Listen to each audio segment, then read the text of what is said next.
Hi there, my name's Vince from mymatevince.com, and in this video today I'm going to show you how you can connect up two different things to the one TV and have them display at the same time and work independently off each other.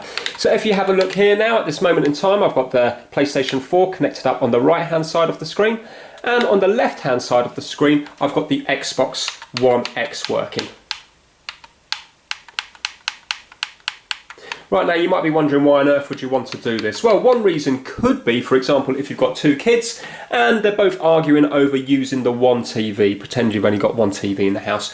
One child could be using the PlayStation 4 on this side and the other child could be using the Xbox One on this side here. And the size of the screen is still okay. Obviously, the bigger the TV, the more screen they've got to look at. So this isn't going to work if you've got a tiny TV. It wouldn't really be practical, but on a big TV this could be an option. Another thing could be, for example, you might be playing your game and you might be watching a a football match or something on the right hand side, or your wife might be watching TV while you're playing a game, etc. So there's different options where this could be useful. Now, a lot of TVs do this feature, but not what I've got set up in the video. So a lot of TVs have something called picture-in-picture, which is PIP. The problem is you can select a HDMI source like HDMI 1, 2 or 3, but then the only other thing you can do is watch a TV station at the same time as playing the HDMI source. But in this instance here, you can see that I've got two HDMI sources working.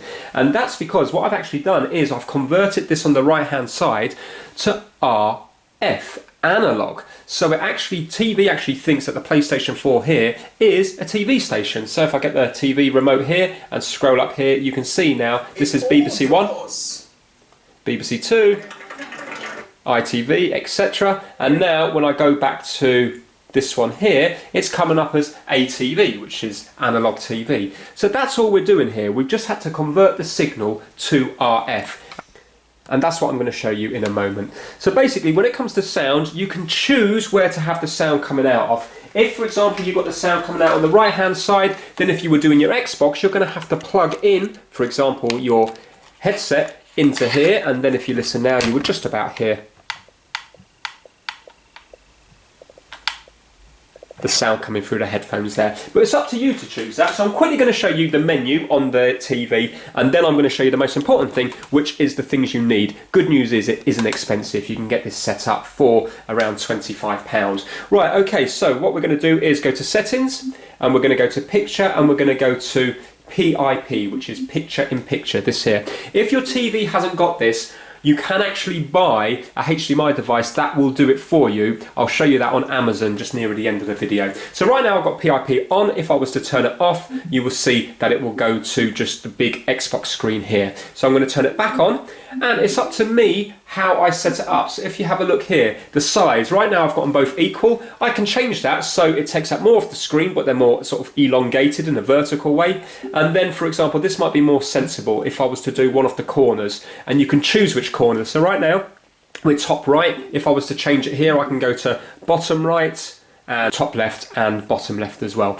Now the bad thing is right now the Xbox has got all the glory because it's working on the 4K TV. The PlayStation down here is only going to be 480p. So if you have a look here, if I was to go to, you can see that it's UHD and that is 4K there. But on this little screen here, it's only 480p. So it doesn't look great when you blow it up, but when it's the small screen down there, then it actually looks okay at 480p. That is more than playable, and more importantly, there's not much lag on it. So I was playing it earlier, and I can't really tell much difference between playing it via these converters to change it to RF than when it's straight in the HDMI source. Obviously, the picture is much worse, but as far as lag's concerned, it is okay. Now, just a word of warning.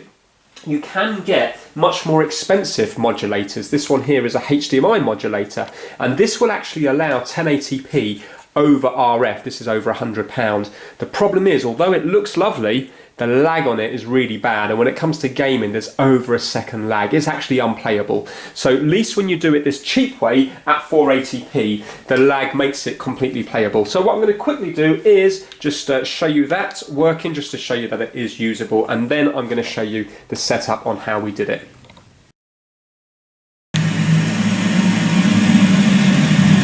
Right, so obviously the picture is quite grainy because it is only 480p, but as far as the playability is concerned, it feels okay.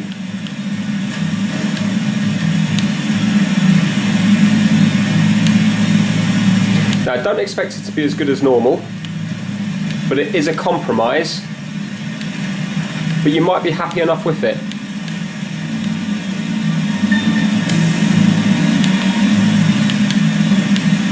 Right, okay, let me show you the setup. Okay, so this is the thing that does the magic here, which is this thing here. Right, so what this does is it turns the signal into RF.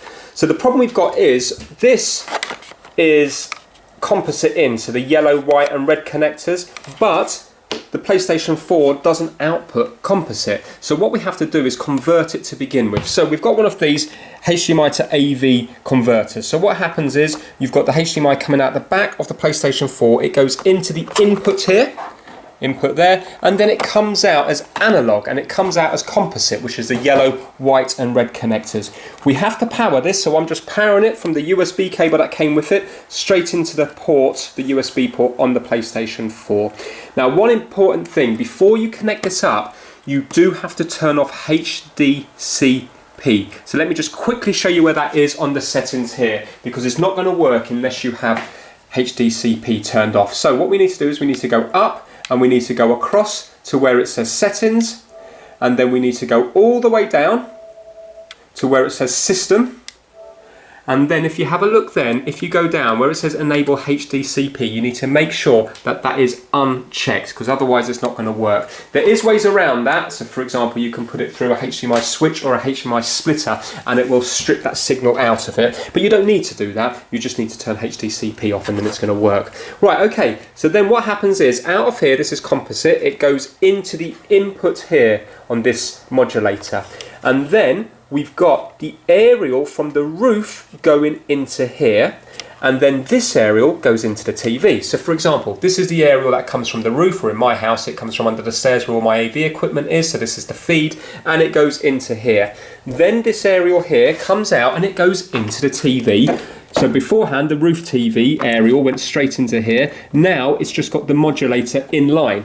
And now what it will do is, you select your channel here. For me it doesn't make a difference, these are all analog. You do a full scan on your TV, and then because I've got no other analog signals, it will just come through before the digital signals. So I'm going to have 1, 2, 3, 4, 5, which is like BBC 1, BBC 2, ITV, etc, channel 4, and then before that I'm going to have the analog signals, in which case I've only got one signal coming in. It doesn't matter what number I put this through, I'll only ever have one signal. So watch this now, if I change this here, you can now see that it's gone there. If I put it back, it's come back again. So by changing it up to a different number, it's going to go from here, because they're different analog channels. Okay, put it back to 46 and it comes back. It's as simple as that. That's all it's doing. So it's just converting all this into RF and sending it down here. So all the channels are coming down here, all the Freeview channels, and then it's combining in my new PlayStation 4 channel in here, and they're all coming out here, all the Freeview channels and my PlayStation 4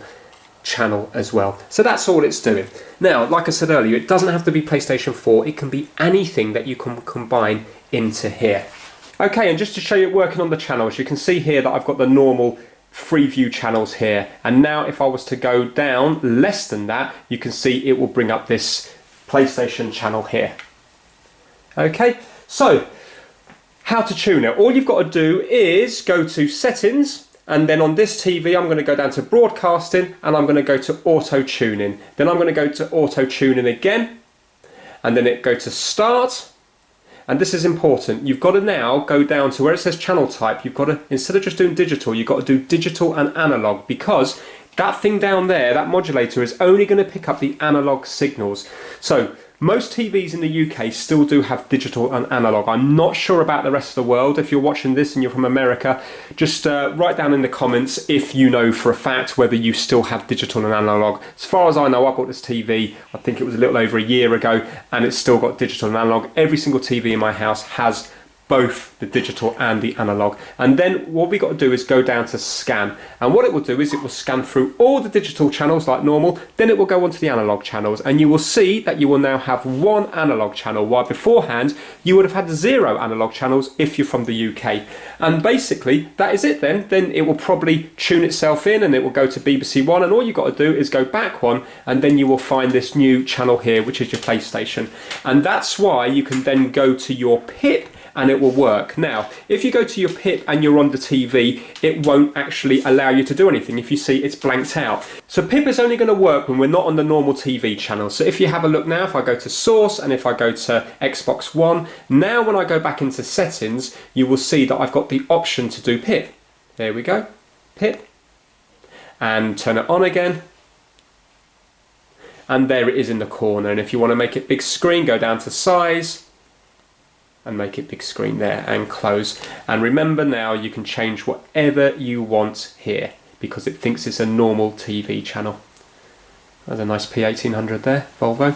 Right, okay, so there we go. That's how you get 2 screens on the one TV, and it doesn't cost a huge amount of money. You can get those little HDMI to AV adapters. Make sure you get it that way round and not AV to HDMI. You can get them for under £10, and the modulator currently £10.50 in the UK. You will need cables to connect them up as well. Cables are not expensive. You get them for very, just a few pounds. It's not expensive. Now, if your TV doesn't have PIP, because a lot of them don't, then there is a thing you can get. So I just want to quickly show you that on Amazon right now. Okay, so I've just pulled up Amazon here. I haven't tested any of these, so I don't know what the lag's like on them. But if you were just to type in HDMI PIP, PIP, or POP, which is picture on picture, then if you have a look here, this one is, how much is this? This is £90, so it's not cheap. But on this one here, it can actually split the screen 4 ways, which could be useful. You can actually get a lot cheaper ones. If I just go back, you can get ones for under £20, but then you won't have a choice about what they, how they split up the screen. It would just, I think, be one big picture on the left and then maybe 2 or 3 small pictures on the right hand side. But if you just type it in, you can have a look around the place. So there's another one here. This does 2 pictures here, so this is just like split screen, and this is £80. This one here also does PIP, picture in picture, and this one's only £13.30. But one like this would be one where you don't have much options. It would just give you one option, and then you just have to run with that. So there is different options. Even if you've got an older TV which hasn't got PIP, you will still be able to get it on your TV if you're willing to spend a bit of money. So there we go, that's it. Thanks a lot for watching this. Please give it a thumbs up if you liked it, and please subscribe for more how-to videos. Take care, bye now.